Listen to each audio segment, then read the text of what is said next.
When we look at the Democratic Party, we should begin at the beginning. And so the first question we have to ask is, who was the founder of the Democratic Party? Now, by the way, some people think it was Thomas Jefferson, but no, Jefferson's party was actually called the Democratic Republican Party, and it had a completely different trajectory.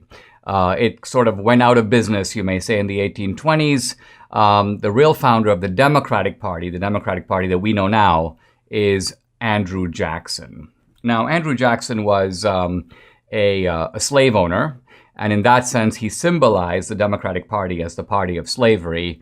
I want to show you a short clip from my movie Hillary's America, which shows Jackson in this characteristic role. Listen.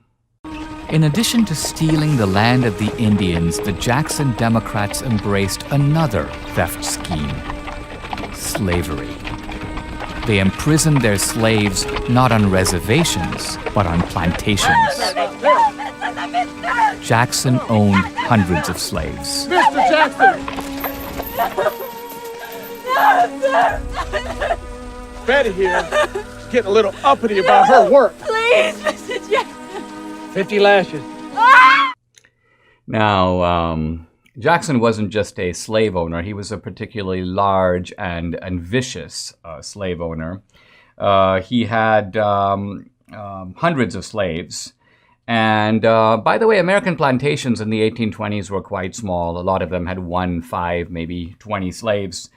Jackson was also, by the way, a trader. Now, here's a telling incident. There was a runaway who took off from Jackson's plantation, and Jackson placed an ad in a local paper offering a $50 reward for the return of the slave. And then here's the key part, quote, "and $10 extra for every 100 lashes any person will give him to the amount of 300. Jackson was okay. I mean, think of it, almost killing a man, 300 lashes, and Jackson is going to give you a bonus if you do that. So we see here the Democratic Party in its ignoble origins symbolized by this. But how did Jackson get the money, become so wealthy? He started out dirt poor. Well, it turns out that he became rich through corruption.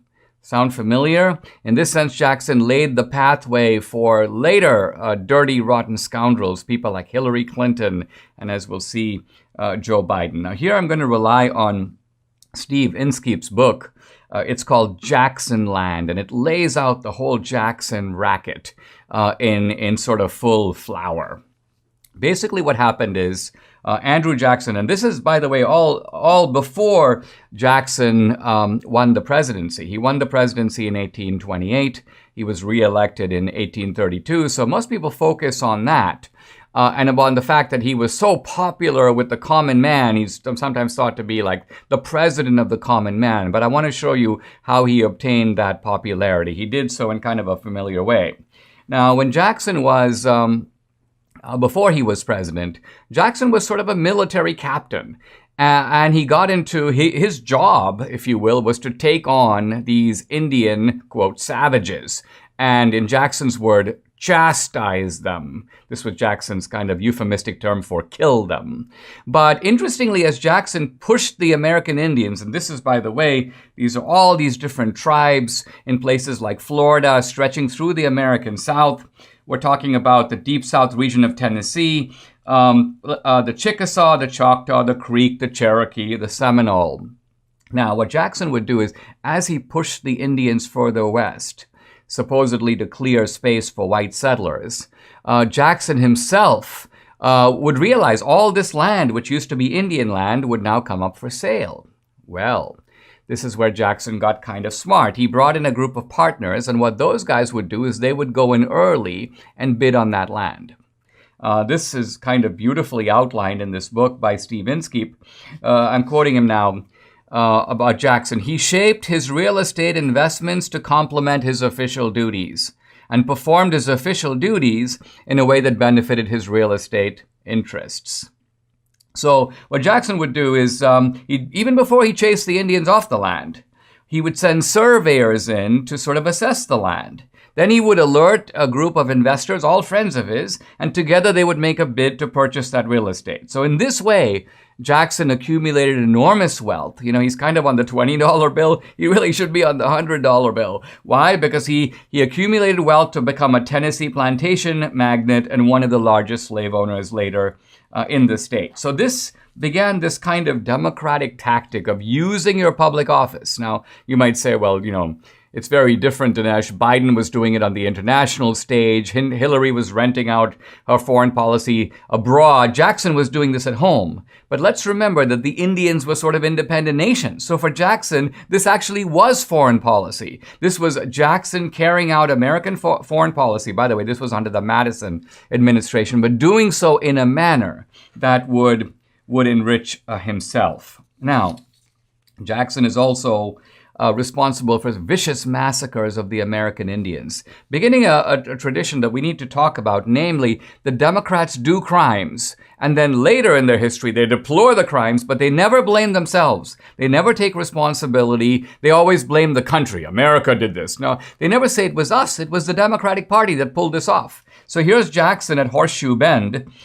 He's fighting against the Creek Indians. And we now, from his own letters, we get a sense of how he looks upon this. Remember, Jackson has all the force on his side. The Indians are basically in retreat. But nevertheless, Jackson goes, "It was dark before we finished killing them."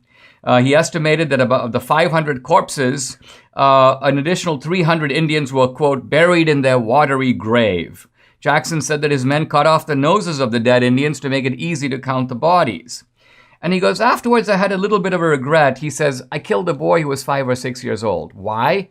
Because Jackson says, quote, he would have become an Indian someday. In other words, he would have grown up. I need to kill him now. This is Andrew Jackson. Now, later, Andrew Jackson, you may say, presided over the Trail of Tears. This is the infamous and horrific relocation that is known as the Trail of Tears, in which innumerable Indians died. This was actually carried on under the Van Buren administration after Jackson, but it was very much in the spirit of Andrew Jackson. So, corruption, self-enrichment, the racism, slavery, the destruction of the Indians. You see the ignoble roots of the Democratic Party. And as we'll see in this episode, these traits of exploitation, self-enrichment, corruption continue to this day.